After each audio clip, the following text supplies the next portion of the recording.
देखिए,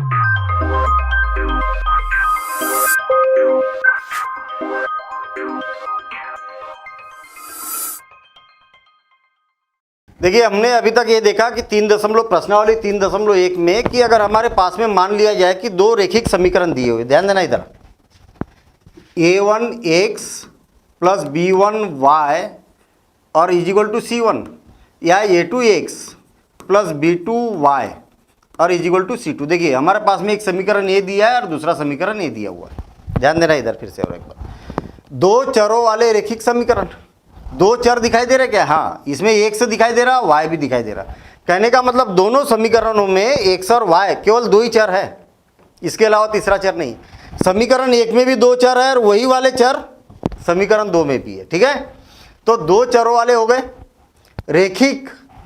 रेखिक का मतलब होता है कि x और y है ना, दोनों समीकरण में x और y की घात कितनी है? एक ही रहेगी। तो एक तो कारण ये हो गया रेखिक बोलने का। जब भी किसी चरों की घात, मतलब दोनों चरों की घात एक ही रहेगी तो आपको एक रेखा ही प्राप्त होगी। जब आप इसको आलेख विधि द्वारा, आपने पिछले एक्सरसाइज में देखा कि इनके बीच में जब आलेख खींचा जाता तो इस प्रकार से हमें एक सरल रेखा प्राप्त होती है। और सरल रेखा प्राप्त होने के कारण इसको क्या बोला जाता है? रेखिक बोला जाता है। अच्छा, समीकरण का मतलब समान है तो दोनों में भी बराबरी का चिन्ह लगा है। और युग्म का मतलब यह है कि दो समीकरण आपको एक साथ दिए हुए हैं। बात क्लियर है ना? जो चैप्टर का नाम है, इस प्रकार से हमारे पास में दो समीकरण दिए जा सकते हैं। अच्छा, दो समीकरण जो दिए जा सकते हैं उसका रूप जो है वो ऐसा भी हो सकता है। देखिए, a1x plus b1y plus c1 बराबर से 0 और a2x प्लस b2y और प्लस c2 बराबर से क्या हो गया? 0 हो गया। ठीक है, मतलब समीकरण एक हो गया, समीकरण दो। दोनों में अंतर क्या है? जो इसमें अचर राशियां है वो इधर राइट हैंड साइड में है, और इसमें क्या है? अचर राशियां भी लेफ्ट हैंड साइड में, राइट हैंड साइड क्या? 0 है। कहने का मतलब रूप चाहे ऐसा हो चाहे ऐसा हो, दोनों को दो चर वाले रेखिक समीकरण ही कहा जाएगा। क्लियर? ये सारी बातें हम पिछली प्रश्नावली तक समझ चुके हैं। हमने पिछली प्रश्नावली में एक बात ये भी देखी है कि जब इसके हम आलेख बनाते हैं, क्या बनाते हैं? ग्राफ पेपर पर ग्राफ बनाते हैं। बिल्कुल सिंपल समझना आप जरा बातों को। यहाँ पर ग्राफ बनाते हैं तो हमारे पास में तीन स्थितियाँ बनती है। ऐसी भी तीन प्रकार की स्थितियाँ यहाँ पर बनती है। और कौन सी स्थितियाँ बनती है? कौन सी स्थितियाँ बनती है? तो हम यहाँ पर बोल सकते हैं कि यहाँ पर हमारे पास में जो तीन स्थितियाँ बन रही है वो ये हो सकता है कि जब हम इसको प्रकार से प्रदर्शित करें कि ये यहाँ पर सपोज करें कि ये क्या हो गई? ये x अक्ष हो गई, और सेम इसी प्रकार से इसकी ये x अक्ष हो गई, और तीनों स्थितियाँ बना रहा हूँ मैं, है ना, और इसकी ये x अक्ष हो गई। और इसी प्रकार से मान लिया जाए कि इसकी ये y अक्ष हो गई। ठीक है, और सेम इसी प्रकार से इसकी ये y अक्ष हो गई, और इसी प्रकार से इसके लिए क्या हो गई? ये y अक्ष हो गई। अच्छा, तीन स्थितियाँ किस प्रकार से बनती है? हमने ग्राफ पेपर पर ही बना था, और सेकंड एक्सरसाइज भी आपकी ग्राफ पेपर पर ही बनाना है, क्योंकि रेखिक समीकरण युग्म का ग्राफीय विधि से हल ज्ञात करना है। कैसे हल ज्ञात करते थे यहाँ पर देखेंगे हम। देखिए, ये क्या हो गया? x अक्ष हो गई, ये हो गया x डैश, y और y डैश। सेम इसी प्रकार से ये हो गया x डैश, x डैश और y डैश। और सेम इसी प्रकार से ये x हो गया, x डैश हो गया, y हो गया और y डैश हो गया। हम क्या करना चाह रहे हैं यहाँ पर? हम ये देखना चाह रहे हैं कि भाई इसकी स्थितियाँ जो बनती है वो क्या क्या बनती है। देखना, हम क्या करते हैं? पहले समीकरण को हल करते हैं, और पहले समीकरण को हल करने के बाद पता लगा कि हमारे पास में इस प्रकार से एक सरल रेखा प्राप्त हो गई। दूसरे समीकरण को हल करेंगे, और दूसरे समीकरण को हल करने के बाद में पता लगा कि इधर से एक सरल रेखा इस प्रकार से गुजर गई, और दोनों सरल रेखाएं एक बिंदु को एक जगह पर, एक स्थान पर यहाँ पर क्या करती है? प्रतिच्छेद करती है। ये भी हो सकता है कि जब हमने पहली रेखा सरल रेखा खींची और दूसरी सरल रेखा जब खींचने गए तो दूसरी सरल रेखा भी इसी रेखा के ऊपर से गुजर गई। ऐसा भी हो सकता है। कहने का मतलब जहाँ से पहली सरल रेखा गई थी वहीं से दूसरी सरल रेखा भी चली गई। अच्छा, तीसरी स्थिति ऐसी भी हो सकती है कि एक सरल रेखा खींची हमने, देखिए ध्यान देना इधर, तीसरी स्थिति ये हो सकती है कि अगर मान लिया जाए कि हमने एक सरल रेखा खींची और दूसरी जब सरल रेखा खींचने गए तो इस प्रकार की स्थिति आ गई। 3 के अलावा चौथी कोई भी स्थिति नहीं हो सकती। ये हो सकता है कि दोनों सरल रेखाएं एक बिंदु पर प्रतिच्छेद करें, हो सकता है कि दोनों सरल रेखाएं एक जहां से गुजरी वहीं से दूसरी रेखा गुजर रही है, और ये भी हो सकता है कि एक जो सरल रेखा है उसी के समांतर दूसरी सरल रेखा जो कि एक भी बिंदु पर प्रतिच्छेद नहीं कर रही है। अच्छा, ये बताइए कितने बिंदु पर प्रतिच्छेद कर रही है, तो आप बोलेंगे कि ये वाली बिंदु इस बिंदु पर भी कर रही है, इस पर भी कर रही है, इस पर भी, इस पर भी, इस पर भी, इस पर भी, इस पर भी, मतलब हर एक बिंदु पर प्रतिच्छेद करेगी। कितने बिंदु पर? अनंत बिंदु पर। तो मेरे ख्याल से यहाँ पर ग्राफ के द्वारा तो ये बातें स्पष्ट हो गई कि ये एक बिंदु पर प्रतिच्छेद करती है, और जिस बिंदु पर प्रतिच्छेद करेगी वहां पर x का मान और y का मान जो रहेगा वो क्या रहेगा, इस समीकरण का हल रहेगा। ये क्या हो रही है, कई बिंदुओं पर प्रतिच्छेद कर रही है, क्योंकि इधर भी तो दोनों अनंत तक गई और इधर भी दोनों अनंत तक गई, अनंत बिंदुओं पर प्रतिच्छेद कर रही। तो इसके हल कितने हो गए, हर एक बिंदु इसका हल होगा। कहने का मतलब ये सारे बिंदु क्या है, दोनों सरल रेखा पर को संतुष्ट करते हैं, तो ये सारे क्या हो जाएंगे, इसके हल हो जाएंगे। सिंपल बात, ये एक बिंदु पर प्रतिच्छेद कर रहे इसलिए एक हल, ये अनंत बिंदु पर प्रतिच्छेद कर रहे तो अनंत हल, और ये तो कभी प्रतिच्छेद ही नहीं कर रही। आप चाहे अनंत तक इधर बढ़ा दो या इधर बढ़ा दो, रेल के पटरी के जैसा, जब रेल की पटरी सीधी होती है तो कभी एक दूसरे को प्रतिच्छेद नहीं करती है, ठीक है, और जब प्रतिच्छेद नहीं करेगी तो एक भी हल नहीं होगा इसका। क्लियर? कहने का मतलब यहाँ पर हम ये बोल सकते हैं कि इसका केवल, इसका पहली स्थिति है, ये पहली स्थिति है, और ये बन गई दूसरी स्थिति। ऐसी भी हो सकती है या तो फिर ऐसी भी हो सकती है, तीसरी स्थिति हो गई। जब पहली स्थिति होती है तो इसको बोला जाता है केवल एक हल है, या इसी को बोला जाता है केवल एक हल होगा, एक हल होगा। या तो ये बोला जाएगा कि निकाय का अद्वितीय हल होगा। अद्वितीय का मतलब क्या होगा, अद्वितीय हल है।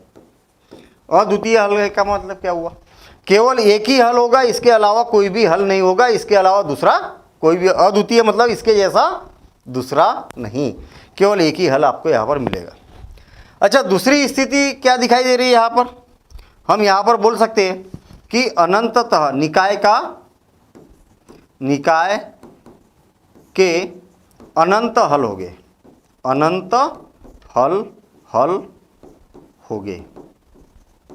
या तो हम बोल सकते हैं कि अनंततः अनेक हल है, अनंततः अनेक हल हो गए।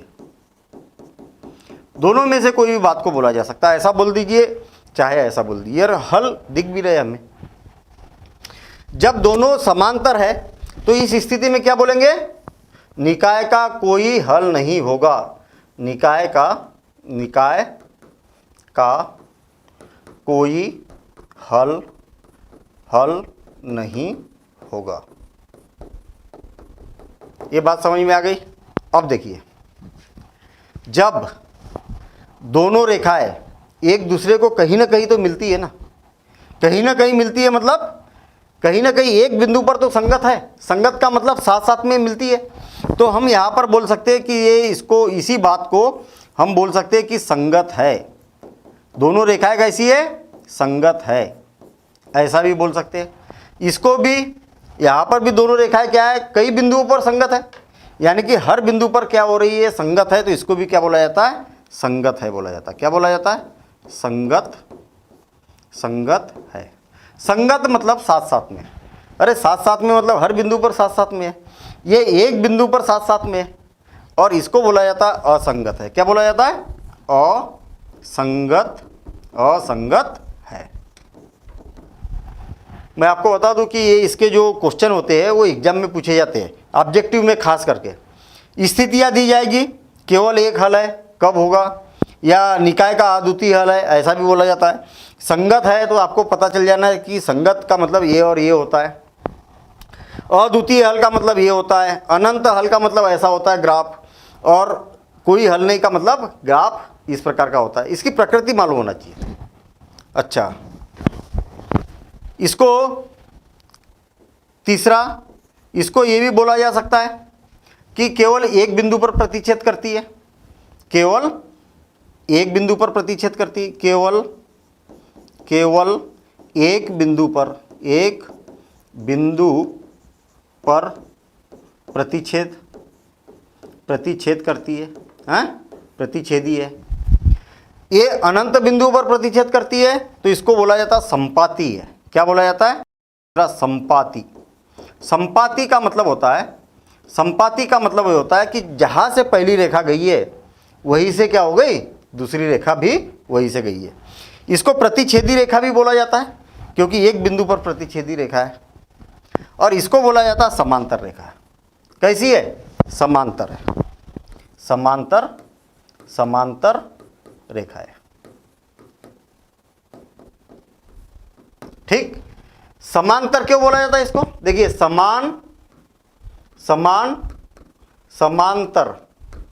समांतर को अगर तोड़ दिया जाए दो शब्दों में तो समान और अंतर, इसके नाम में ही इसकी मीनिंग छुपी हुई है।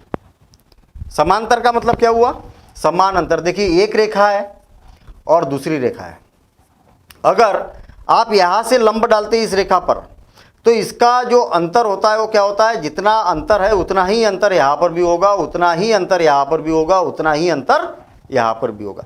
मतलब कहने का मतलब ये सारे अंतर जो हो गए वो कैसे रह गए? बराबर रह गए।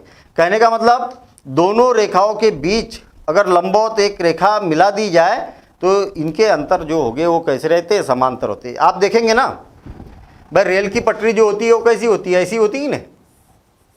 और रेल के पटरियों के बीच में ऐसे पटरे भी लगे होते हैं आड़े, आपने देखे होंगे। इस प्रकार के लकड़ी की या सीमेंट के इस प्रकार के पटरे होते हैं।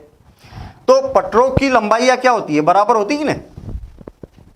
छोटे बड़े थोड़ी रहते हैं पटरे, इसीलिए तो ये समान अंतर है ही ना दोनों के बीच में। दोनों के बीच में अंतर समान है, इसलिए इसको क्या बोला जाता है? समान अंतर बोला जाता है। बात क्लियर है? अब देखना, हमें ये बात समझ में आ रही है कि जब आपके पास में ऐसे समीकरण दिए जाएंगे, ऐसा दिया जाए या ऐसा दिया जाए, आपको ये पता करना है कि इसके अनंत हल होंगे, ऐसा ग्राफ बनेगा कि ऐसा ग्राफ बनेगा या ऐसा ग्राफ बनेगा। तो क्या करना पड़ेगा? ग्राफ बना के देखना पड़ेगा। और आपने पिछली एक्सरसाइज में देखा कि ग्राफ बनाने में हमें क्या लगती है? ज़्यादा मेहनत करनी पड़ती है। केवल आपको ये पता करना है कि ये एक बिंदु पर प्रतिच्छेद होगी दोनों रेखाएं, कि अनंत बिंदु पर प्रतिच्छेद होगी कि समांतर होगी, केवल ये पता करना है। तो आपको करना क्या है?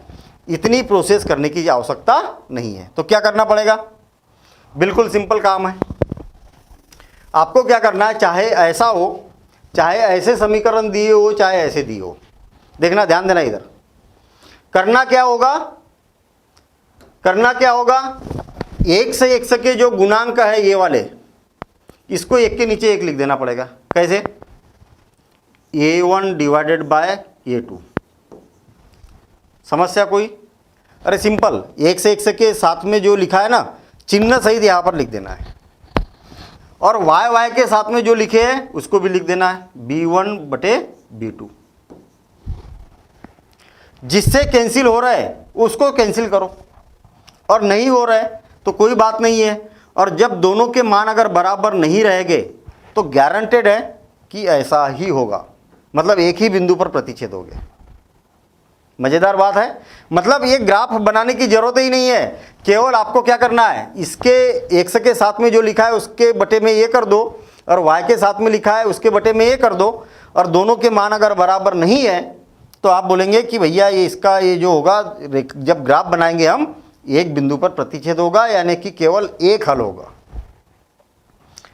देखिए फिर से, यदि मान लिया जाए ऐसा भी हो सकता है कि आपने A1 बटे A2 कर दिया और B1 बटे B2 कर दिया, और दोनों क्या है? बराबर है। बराबर, ये क्या बराबर नहीं था? ये भी तो हो सकता है कि दोनों बराबर है। तो तो फिर आपको क्या करना पड़ेगा, C1 और C2 का भी मान निकालना पड़ेगा। और तीनों अगर बराबर रहेगा तो हम बोलेंगे कि ये जो रेखाएं बनने जा रही है वो कैसी है, इस प्रकार की है। ठीक है, आई बात समझ में। देखना, इसको इससे भाग दे दिया, इसको इससे भाग दे दिया और इसको इससे भाग दे दिया। यदि हमारे पास में ऐसी स्थिति बनती है तो हम तुरंत बता सकते हैं कि ये निकाय के अनंत हल हो गए, या ये क्या है, संगत है, या तो बोल सकते हैं कि ये क्या है, दोनों रेखाएं समपाती है। इनमें से कोई भी नाम ले सकते हैं। निकाय के अनंततः अनेक हल है ऐसा बोलेंगे तो भी मीनिंग वही है, अनंततः अनेक हल है बोलेंगे तो भी मीनिंग वही है। संगत है तो संगत में दो स्थितियां हो सकती, ये हो सकता है इसको दोनों को संगत बोला जाता है और इसको असंगत बोला जाता है। ठीक है ना। संगत का मतलब साथ साथ में, चाहे वो एक बार साथ में हो चाहे अनंत बार साथ में हो। और संपाती का मतलब होता है कि एक रेखा जहां से गई है वहीं से दूसरी रेखा जा रही है। तो ऐसी स्थिति में क्या होता है, ये ऐसी स्थिति होती है तीनों बराबर होते हैं। अच्छा, जब ए और ए दोनों क्या हो, बराबर हो, A1 बटे A2 और B1 बटे B2 दोनों क्या है, बराबर। अरे बराबर तो यहां पर भी थे, यहां पर तो दोनों बराबर नहीं थे तब ऐसा होगा, यहां पर भी दोनों बराबर थे तब ऐसा होगा। लेकिन जब ये दोनों बराबर है, लेकिन ये जो तीसरा है ना C1 बटे C2 ये बराबर नहीं है C1 बटे C2, तब समांतर होगी रेखाएं। तब कैसी होगी रेखाएं, समांतर होगी। तो ये तीन स्थितियां हैं, तीन स्थितियों के आधार पर हमें अगली प्रश्नावली करना है। और मैं आपको बता दूं, एक रिकॉर्ड है कि सबसे ज़्यादा पूछा जाने वाला ऑब्जेक्टिव इसी कॉन्सेप्ट पर होता है। और इस कॉन्सेप्ट को याद रखना कितना आसान काम है। अरे भाई, आपको अगर मान लिया जाए कि ये समीकरण दिए हुए, अभी क्वेश्चन भी करेंगे हम, इसके उदाहरण देखेंगे कुछ। ये समीकरण दिए, इसको इससे भाग दे दिया, इसको इससे भाग दे दिया, और दोनों बराबर नहीं है, तो बोलेंगे कि भैया इसका एक हल होगा, या संगत है या नहीं है ऐसा पूछा जाएगा तो संगत है बोलेंगे, या इसकी प्रकृति कैसी होगी तो एक बिंदु पर प्रतिच्छेद होगी, ऐसा भी बोल सकते हैं। जो पूछा गया क्वेश्चन में वो हम यहाँ पर बता सकते हैं। और दोनों बराबर है तो ऐसा भी हो सकता है, ऐसा भी हो सकता है। लेकिन जब तीनों बराबर हो गए तो ऐसा होगा, ये दोनों बराबर है, ये बराबर नहीं है तो फिर ऐसा होगा। क्लियर। अब देखिए, इसी बात को, जितनी भी बातें अभी तक हमने पढ़ी, पहले आप इसको नोट कर लीजिए। कैसे नोट करेंगे, समीकरण ऐसा दिया हो, समीकरण ऐसा दिया हो चाहे ऐसा दिया हो, उससे कोई फर्क नहीं पड़ता, इससे कोई फर्क नहीं पड़ता। आपको ऐसा दिया है तो भी ज्ञात कर सकते हैं, ऐसा दिया है तो भी ज्ञात कर सकते हैं। कैसे कर सकते हैं अभी हम यहाँ पर देख रहे हैं। ठीक है, अब ध्यान देना, इधर मैं इसको हटा रहा हूँ, नोट कर लेना हटाने से पहले। और इसके कुछ हम यहाँ पर उदाहरण देखते हैं, इसके कुछ उदाहरण देखते हैं। देखिए ध्यान देना इधर। मान लिया जाए कि मेरे पास में एक क्वेश्चन है, x धन 2y बराबर से 5 और 2x प्लस 3y बराबर से 7। मुझे ये चेक करना है कि जो तीन स्थितियाँ थी, तीन स्थितियाँ कैसी थी, या तो दोनों प्रतिच्छेद करती है रेखाएं, या तो दोनों रेखाएं कैसी है, दोनों रेखाएं संपाती है। संपाती है, एक रेखा बनी और उसी के ऊपर से दूसरी रेखा चली गई, ऐसी संपाती भी हो सकती है। या तीसरी रेखा हो सकती है, तीसरी स्थिति हो सकती है कि दोनों कैसी है, समांतर है। ये तीन स्थितियाँ, पहली, दूसरी और तीसरी, तीन स्थितियाँ हमारे पास। केवल प्रश्न को देख के कैसे पहचानेंगे कि ग्राफ आपका ऐसा बनने वाला है कि ऐसा बनने वाला है कि ऐसा बनने वाला है, कौन सी स्थिति का बनने वाला है। सिंपल सा काम, आपको क्या करना है, समीकरण 1, समीकरण 2, समीकरण 1 व 2 की तुलना किससे करेंगे, a1x प्लस b1y बराबर से c1 और a2x प्लस b2y बराबर से c2 से करने पर बस हो गया। यहाँ पर भी 1 से 1 है, यहाँ 1 से 1 है, Y Y Y Y, A1 A2 की जगह 1 और 2 है यहाँ पर, यहाँ कुछ नहीं मतलब क्या है 1 है, और B1 B2 की जगह क्या है 2 और 3 है, और C1 C2 की जगह क्या है 5 और 7 है। क्लियर? अब देखना इसकी तुलना करेंगे तो क्या हो जाएगा A1 A2 B1 B2 C1 C2, ऐसे बराबर लिखना क्रम से, A1 के नीचे A2, B1 के नीचे B2 और C1 बटे C2। मुझे एक बात बताइए कि A1 की जगह इसमें क्या आया 1 और इसमें A2 की जगह क्या आया 2, ठीक है। B1 की जगह क्या आया 2 और B2 की जगह क्या आया 3, अच्छा, और C1 की जगह क्या आया 5 और C2 की जगह क्या आया 7। आपको क्या करना है, इसको इससे भाग दे देना है। A1 बटे A2 का मान कितना होगा 1 बटे 2, B1 बटे B2 का मान कितना आया, B1 बटे B2 का मान 2 बटे 3, तथा C1 और C2 का मान कितना आया तो 5 बटे 7। जिनसे कैंसिल हो रहा है उससे कैंसिल करो। तो यहाँ पर क्या करना है हमें, आप देखिए कि A1 बटे A2 का मान कितना है 1 बटे 2 और B1 बटे B2 का मान कितना है 2 बटे 3। दोनों बराबर है क्या, है क्या बराबर नहीं है? तो हम सीधी सीधी बात यहाँ पर बोल सकते कि A1 यहाँ A1 बटे A2 बराबर नहीं है B1 बटे B2। और आपको मालूम है कि जब A1 बटे A2 बराबर नहीं है B1 बटे B2 तो क्या होता है, इस प्रकार की स्थिति बनती है, ठीक है। अच्छा, ये कब बनता है, A1 बाई A2 बराबर से B1 बटे B2, ये दोनों कैसे है बराबर है, लेकिन ये दोनों कैसे है बराबर है, A1 बटे A2 और B1 बटे B2 क्या कैसे है बराबर है, और C1 बटे C2 भी बराबर है। और ये कब बनती है, A1 बटे A2 बराबर है B1 बटे B2 और बराबर नहीं है C1 बटे C2। समझ में आई बात? तो मुझे एक बात बताइए कि दोनों बराबर नहीं है तो क्या होगा, दोनों प्रतिच्छेदी रेखाएं होगी, या बोल सकते हैं कि दोनों का हल जो होगा अद्वितीय होगा, या बोल सकते हैं निकाय का एक हल होगा, केवल एक हल। अच्छा, निकाय किसको बोला जाता है, निकाय क्या है भाई, ये दोनों जो समीकरण है ना, ये इसको निकाय बोला जाता है। अच्छा, इतनी भी माथापच्ची करने की जरूरत नहीं है, इतनी भी माथापच्ची करने की जरूरत नहीं है कि इतना सारा माथापच्ची करेंगे हम। अरे सिंपल सा काम, देखिए x के साथ कौन है 1, जब ऑब्जेक्टिव में पूछा जाता है यहाँ कौन है 2, y के साथ कौन है 2 बटे 3 y के साथ, और अचर कौन है 5 बटे 7। मुझे एक बात बताइए कि दोनों बराबर है क्या, नहीं है। अब ये बराबर होगा तो भी यही वाली स्थिति रहेगी, और ये बराबर नहीं होगा तो भी यही वाली स्थिति रहेगी, ये बात याद रखना।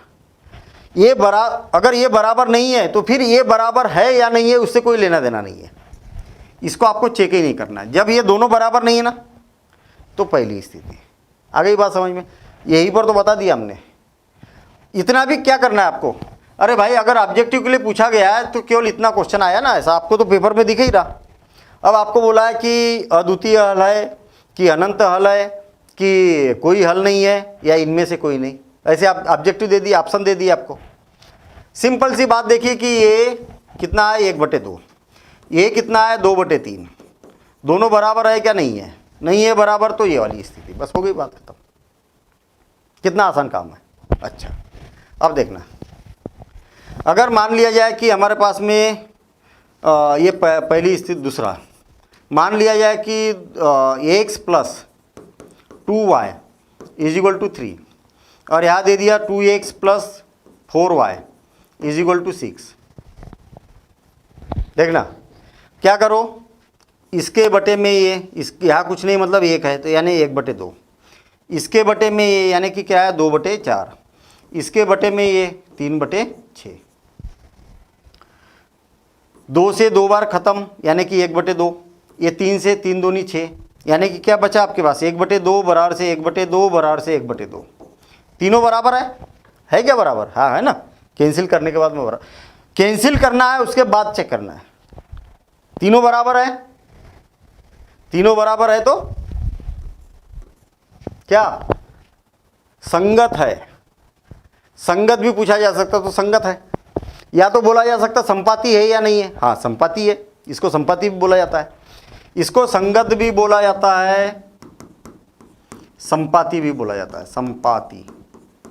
और अनंत हल भी बोला जाता है, अनंत, अनंततः अनेक हल, ये भी बोला जाता है। इसको बोला जाता है संगत भी बोला जाता है, संगत। और प्रतिच्छेदी भी बोला जाता है, प्रतिच्छेदी। और अद्वितीय हल भी बोला जाता है। क्या बोला जाता है? अद्वितीय हल। तो ये याद रखना, इसको क्या क्या बोला जाता है, ऑब्जेक्टिव में पूछा जाता है। अच्छा, इसको क्या क्या बोला जाता है? असंगत। समांतर भी बोला जाता है, समांतर। और कोई हल नहीं, कोई हल नहीं। अरे क्लियर सी बात है भैया, प्रतिच्छेद ही नहीं हो रहा तो हल कहाँ से होगा? असंगत है, दोनों एक दूसरे से मिल ही नहीं रहे तो संगत है ही नहीं, समांतर है। बस सिंपल सी बात है, कोई ऐसा रटने की जरूरत थोड़ी है इसमें, ठीक है ना। तो बता सकते। अब देखिए, मान लिया जाए कि यही वाला उदाहरण ले रहा हूँ, x plus 2y is equal to 3 और 2x प्लस 4y। मान लिया जाए कि ये 3 इधर है और इधर 0 है और -6 बराबर से 0। राइट हैंड साइड में नहीं है, कहाँ पर है? लेफ्ट हैंड साइड में। तो जरूरी नहीं है कि इसको उधर करो फिर उसके बाद में करो, यहीं पर कर लो। यहाँ पर देखिए कौन है? 1/2, यहाँ पर 2/4, यहाँ पर ऋण 3/6 चिन्ह सहित। 2 बार कैंसिल, 1/2, ये 2 बार कैंसिल तो 1/2। क्या आ गया? 1/2, 1/2, 1/2। तीनों बराबर है? हाँ बराबर है, तो ये वाला होगा। आ गई बात समझ में? ठीक है। तो इधर करना जरूरी नहीं है, उधर है तो इधर करना। ऐसा नहीं कि उसको उधर करेंगे और फिर ही हल करेंगे।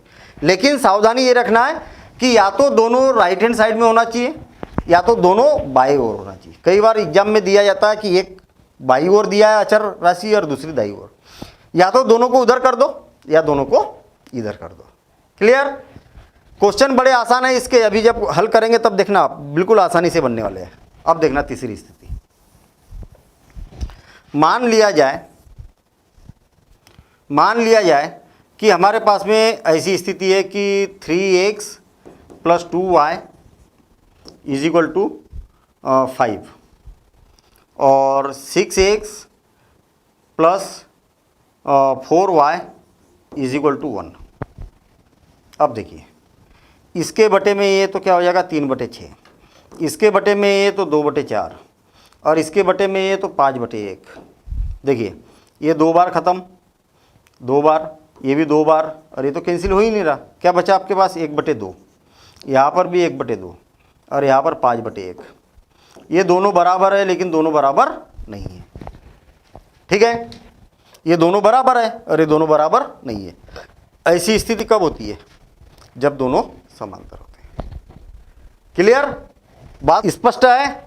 तो इस आधार पर हम ग्राफीय विधि के द्वारा क्वेश्चन को हल करते हैं और पहले उदाहरण देखेंगे, सारे उदाहरण को हल करेंगे, ध्यान से समझना और कितना आसान है ये समझना, और फिर उसके बाद में प्रश्नावली को हल करेंगे।